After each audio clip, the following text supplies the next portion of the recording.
گرچہ بہت شوق نہیں ہے، انداز بیاں گرچہ بہت شوق نہیں ہے، شاید کہ اتر جائے تیرے دل میں میری بات۔ معزز سامعات، قدرت کے نظام کائنات پر جب ہم نظر ڈالتے ہیں تو روز روشن کی طرح یہ بات یہاں ہو جاتی ہے کہ دنیا کی کوئی بھی چیز خود بخود وجود میں نہیں آئی ہے، بلکہ اس کا کوئی بنانے والا ہے۔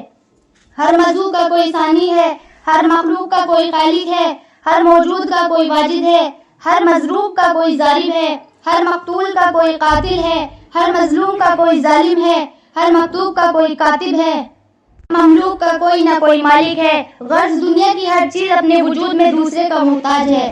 اس روئے سرزمین پر ذرا چل پھر کر کے دیکھو اور خود اپنی ذات میں غور کرو تو خدا کے وجود پر ایک نہیں، دو نہیں، سینکڑوں دلائل تم کو مل جائیں گے۔ اور اگر تم کو اس بات پر یقین نہیں ہے تو پھر ہمیں بتاؤ کہ یہ ٹھاٹھے مارتا ہوا سمندر، ایک طرف میٹھا پانی بہہ رہا ہے، دوسری طرف نمکین پانی جاری ہے، دونوں میں کوئی دیوار نہیں، کوئی آڑ نہیں، پھر بھی اختلاط کے بغیر مدتوں سے دونوں اپنی اپنی سمت رواں دواں ہیں۔ بتاؤ اس پر کس کا حکم چل رہا ہے؟ پالتا ہے بیج کو مٹی کی تاریکی میں کون؟ پالتا ہے بیج کو مٹی کی تاریکی میں کون؟ کون دریاؤں کی موجوں سے اٹھاتا ہے سحاب کو؟ کون لایا کھینچ کر پشچم سے باد سازگار؟ کون لایا کھینچ کر پشچم سے باد سازگار؟ خاک یہ کس کی ہے، کس کا ہے یہ نور آفتاب؟ تمام چیزوں میں وہی ایک طاقت کار فرما ہے جو ساری طاقتوں کا مالک ہے، جو آسمان و زمینوں کا خالق ہے اور تمام انسوں اور جنوں کا رازق ہے، جو لم یلد ولم یولد ہے، جو قدیم بالذات ہے، جس کی نہ کوئی ابتدا ہے، نہ جس کے لیے کوئی انتہا ہے، نہ جس کے لیے کوئی جہت ہے، نہ جس کے لیے کوئی مکان و زمان ہے۔ وہ ہر قسم کی حدود و قیود سے پاک ہے، اس کے لیے وہ اسی کے لیے وہ اپنے لیے بھی اول بھی ہے اور وہ اپنے لیے آخر بھی ہے۔ جو ہوا اسی کے حکم سے ہوا اور جو ہو رہا ہے اسی کے حکم سے ہو رہا ہے۔ ہر شے کو تیری جلوہ گری سے ثبات ہے، ہر شے کو تیری جلوہ گری سے ثبات ہے، تیرا یہ سوز و ساز سراپا حیات ہے۔ معزز سامعات، ہم تمام مسلمانوں کا یہ عقیدہ ہے کہ جب رب دو جہاں پالنہار عالم کوئی ہستی ہے اور وہ صرف ایک ذات ہے، اس کا کوئی شریک و سہیم نہیں، وہ کسی کے تعاون کا محتاج نہیں، تن تنہا وہ ذرات سے لے کر پہاڑ تک اور زمین سے لے کر آسمان تک ساری چیزوں کا خالق و مالک ہے، جو احکم الحاکمین ہے، جو تمام بادشاہوں کا بادشاہ ہے، پورا انظام کائنات اسی کے حکم پر رواں دواں ہے۔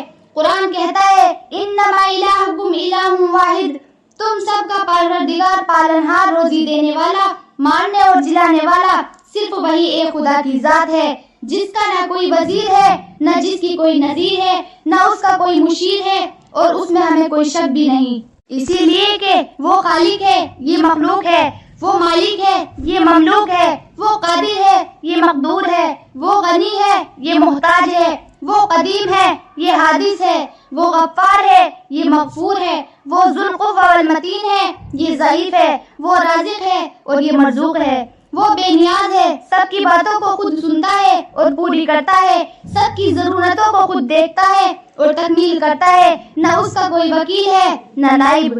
ارشاد ربانی ہے، جب بھی آپ سے میرے بندے کے بارے میں سوال کرتے ہیں تو میں قریب رہتا ہوں اور ہر پکارنے والے کا جواب دیتا ہوں۔ اسلام کی بہنوں، یہ مشرک و بت پرستی اگر غیر مسلموں تک دودھ رہتی تو ہم سہ لیتے، لیکن افسوس غیر مسلم تو غیر مسلم، اپنے لوگ بعض خدا کے دعویدار بھی اس خدا سے منہ موڑ کر نبیوں، ولیوں، پیروں اور بزرگوں کو حاجت روا اور مشکل کشا سمجھنے لگے ہیں۔ ان کی قبروں پر پھول اور چادر چڑھاتے ہیں، چراغاں کرتے ہیں، قبروں کو سجدہ کرتے ہیں، ان کا طواف کرتے ہیں، پیروں سے اولادیں مانگتے ہیں، ان سے مرادیں مانگتے ہیں اور ان کی منتیں مانتے ہیں، مصیبت کے وقت ان کو نظر و نیاز کرتے ہیں۔ آہ کتنے دکھ کی بات ہے، وہ عقائد اور صفات جو ہندوؤں میں تھے آہستہ آہستہ مسلمانوں میں آ گئے۔ کیا یہ مشرک نہیں ہے؟ فرمان خدا بندی ہے، وَمَا يُؤْمِنُ أَكْثَرُهُمْ بِاللَّهِ إِلَّا وَهُمْ مُشْرِكُونَ، اکثر لوگ اللہ پر ایمان لا کر بھی شرک کرتے ہیں، یعنی زبان سے تو ایمان کا دعویٰ ہوتا ہے مگر ان کا کردار، ان کی رفتار، ان کی گفتار سب مشرکانہ ہیں۔ آہ اے مرد مسلمان تجھے کیا یاد نہیں، آہ اے مرد مسلمان تجھے کیا یاد نہیں، حرف لا تدع مع اللہ الہا آخر۔ مسلمان بہنوں، اسلام امت کے کے نام کیا پیغام دے رہا ہے؟ قرآن و حدیث میں حدیث کی مجاز شناسی کرو تو تمہیں بڑے اشگاف لفظوں میں اسلام کا یہ پیغام ملے. کامل طور پر موحد بنو، ایک خدا کی پرستش کرو، سجدہ کرو اسی کے ذات کو کرو، کسی کے قبر کو نہیں. طواف اسی کے گھر خانہ کعبے کا کرو، کسی مزار کا نہیں. نظر و نیاز اور قربانی اسی کے نام کی ہو، پیروں اور فقیروں کے لیے نہیں. بیٹا مانگو تو اسی سے، مرادیں مانگو تو اسی سے.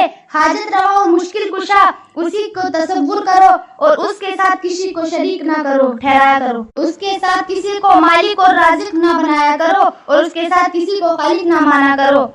اللہ کی، اس لیے کہ اللہ کے سوا کوئی معبود نہیں، اللہ کے سوا کوئی مسجود نہیں، اللہ کے سوا کوئی محبوب نہیں، اللہ کے سوا کوئی خالق نہیں، اللہ کے سوا کوئی مالک نہیں، اللہ کے سوا کوئی قادر نہیں، اللہ کے سوا کوئی رازق نہیں، اللہ کے سوا کوئی ہادی نہیں، اللہ کے سوا کوئی داتا نہیں.